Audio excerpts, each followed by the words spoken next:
तो इस वक्त आपकी स्क्रीन पर बलराज साहब पासी साहब आ गए हैं। बलराज पासी उत्तराखंड बीजेपी के धुरंधर चेहरों में से एक हैं।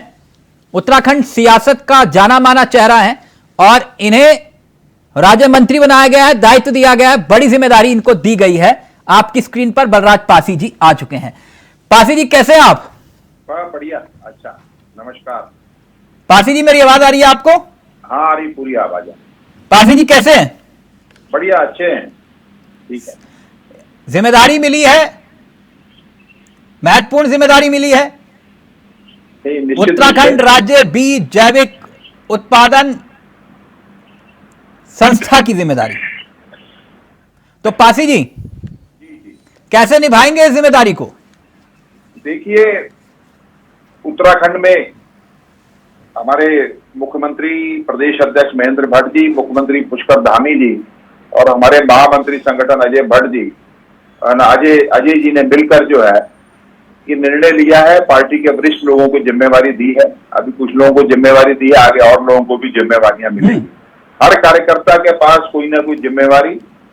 हमने लंबे संघर्ष के बाद जो है उत्तराखंड में सरकार दूसरी बार बनाई और केंद्र में हमारी सरकार है। अब 2024 का जो चुनाव है, प्रधानमंत्री की जो लोक हितकारी नीतियां को लेकर हम लोग जन जन तक जाएंगे। मेरे पास जो जिम्मेवारी आई है, प्रधानमंत्री जी ने कहा हर किसान की आय जो है वो दोगुनी करने का लक्ष्य है सरकार का, और उस विभाग की एक बहुत महत्वपूर्ण इसमें भूमिका है, क्योंकि इसमें हम लोग जो है बीज तैयार करते हैं, किसानों को अच्छा बीज मिलेगा। देश के अंदर जो भी हरित क्रांति हुई उसमें बीज का एक बहुत बड़ा महत्व हुआ, उसमें क्वालिटी, वैरायटी, उस पर साइंटिस्टों ने रिसर्च की, उसको किसानों तक पहुंचाने का काम जो है वो मेरे इस विभाग का है और उसको बड़ी उसके सजगता के साथ। उत्तराखंड को आप बहुत करीब से जानते हैं और खासतौर पर वो तराई बेल्ट वाला जो एरिया है उस पर भी आपने बहुत काम किया है।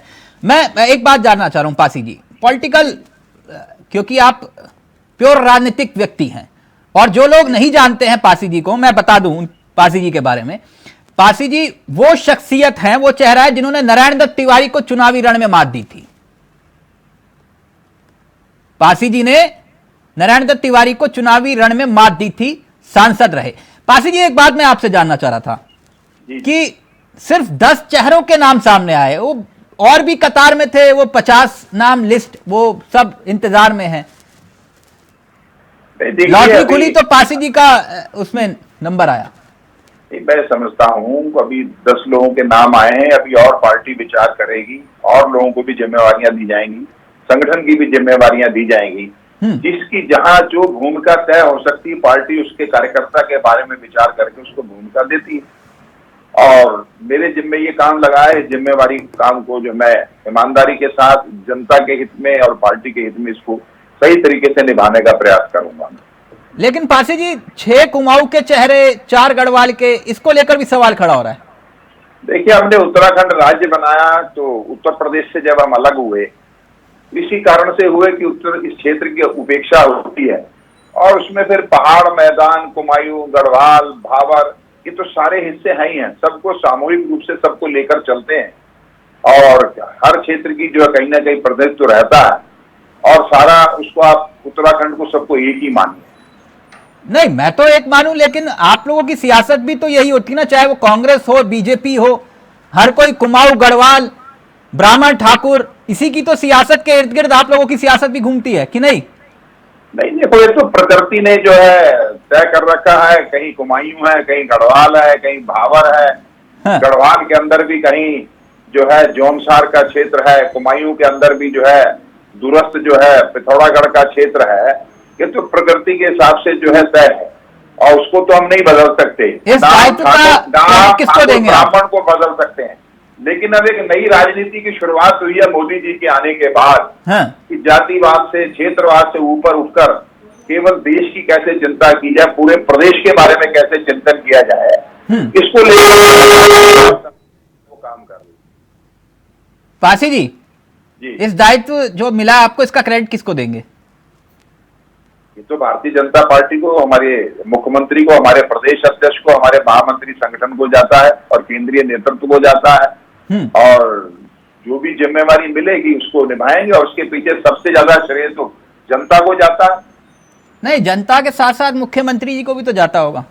नहीं, क्यों नहीं जाएगा? मुख्यमंत्री जी, प्रदेश अध्यक्ष जी, महामंत्री, संगठन, केंद्रीय नेतृत्व हमारे यहाँ को अकेला फैसला नहीं करता किसी चीज का। पार्टी के सारा नेतृत्व, सारा सब लोग सामूहिक रूप से निर्णय करते हैं। लेकिन कहने वाले कह रहे हैं पासी जी के पुराने धामी जी से संबंध काम आए। नहीं, मेरे किससे संबंध नहीं है। प्रदेश के अंदर जो है पार्टी का कौन सा पुराना नेता है, सबसे संबंध नहीं है। मेरे तो विपक्ष से भी बहुत अच्छे संबंध है। तिवारी जी से मैं 3 लोकसभा चुनाव लड़ा और तिवारी जी से भी मेरे बड़े मधुर संबंध थे। प्रदेश के विकास को लेकर, क्षेत्र के विकास को लेकर हम लोग अक्सर नहीं। पासी जी, आपके व्यक्तिगत संबंधों से मैं परिचित हूँ, आपके मेरे साथ भी बहुत अच्छे संबंध रहे। क्यों नहीं, है ना? तो मैं इसलिए आपसे कह रहा हूं कि ये संबंधों का ख्याल भी रखा गया क्या? नहीं, पार्टी के अंदर देखो सब मिलकर काम करते हैं। हाँ। और सबके एक दूसरे से संबंध होते हैं, सबके मधुर संबंध है, ये अच्छी बात है।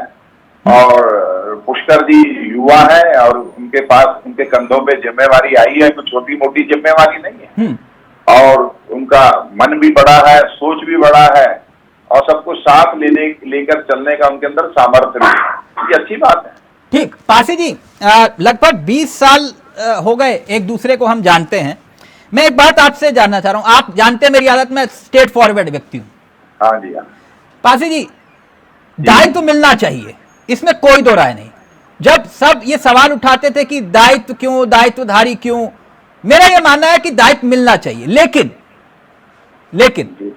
क्योंकि मैं ये सवाल उस व्यक्ति से कर रहा हूं जो डिलीवर करता है, मैं इसलिए ये सवाल आपसे कर रहा हूं।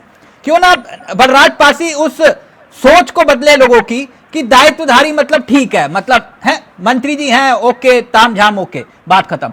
लेकिन बलराज पासी क्यों ना एक नजीर पेश करे कि 6 महीने के बाद, आज से ठीक 6 महीने के बाद अपना रिपोर्ट कार्ड जनता के बीच लेकर आए और कहें कि इस 6 महीनों में बलराज पासी ने यह काम करके दिखाया। नहीं, मैं आपसे वायदा करता हूं, मैं 3 महीने के बाद आपके साथ फिर मैं इंटरव्यू करूंगा। और मैंने आज ही सुबह अपने विभाग की बैठक की है और मैंने बहुत सी चीजें उनको ध्यान से सुनी है मैंने, क्योंकि इस विभाग में मैं पहले भी रहा हूं। इसमें आपको परिणाम दिखाई देगा। मैं 3 महीने कहता हूँ, 6 महीने की बात नहीं है, 3 महीने में ही इसमें परिणाम दिखाई देगा। और जो हमारे किसान जो है इस क्षेत्र में काम कर रहे हैं और जो अच्छे किसान काम कर रहे हैं, उनको भी प्रॉपर सम्मान और के लोग जो लगे हुए हैं, हाँ मैं प्लान कर रहा हूँ। मतलब आपने 3 महीने की कमिटमेंट कर दी, मैं 3 महीने बाद फिर मैं फोन कर दूंगा, फिर मत कहना तिलक चावला परेशान कर रहे हो। नहीं, आप क्यों परेशान मुझे करेंगे? ये भी मेरे लिए अच्छी बात है कि आप जो मेरी आपके संबंध जो है व्यक्तिगत संबंध निश्चित है, लेकिन आप एक पत्रकार हैं, मैं एक जनप्रतिनिधि हूँ। आप अपना धर्म का निर्वहन करेंगे, मैं अपने धर्म का निर्वहन करूंगा। और ये चुनौती नहीं है मेरे लिए, ये मेरी जिम्मेवारी है। बिल्कुल। और अगर कोई कमी बेसी रहेगी तो मैं आपको बता भी दूंगा कि हाँ मेरी ये कमी रह गई। पासी जी, उम्मीद करता हूं कि आपने 3 महीने की डेडलाइन दी है और 3 महीने बाद जो है फिर परफॉर्मेंस लेकर मैं चाहूंगा कि आप नजीर पेश करिए। जी। ये मेरी दिल्ली इच्छा है कि आप एक नजीर पेश करिए। 3 महीने में इसलिए मैं कह रहा हूँ कि 3 महीने बाद जो है लोकसभा के चुनाव की हो सकता है आचार संहिता लग जाए, उतना समय ना मिले, इसलिए मैंने 3 महीने कहा आपसे। चलिए, मैं 3 महीने बाद फिर आपको एक बार फिर से मैं चाहूंगा कि आप प्रेस कॉन्फ्रेंस करके लोगों को बताएं और दायित्व जो आपको मिला है उसकी जिम्मेदारी का निर्वहन करें। आपने वक्त दिया इंडिया वॉइस को, पासी जी, बहुत बहुत शुक्रिया आपका। अच्छा, नमस्कार, बहुत बहुत शुक्रिया। तो ये थे हमारे साथ बलराज पासी, जिन्होंने अपनी बात को अपने अंदाज से रखा, लेकिन एक बात कमिटमेंट के साथ की कि 3 महीने के भीतर रिपोर्ट कार्ड दूंगा, 3 महीने के भीतर। अब क्या वाकई में वो रिपोर्ट कार्ड उन दायित्वधारियों के सामने भी एक नजीर हो पाएगी? अगर ये करते हैं तो ये एक यक्ष प्रश्न है।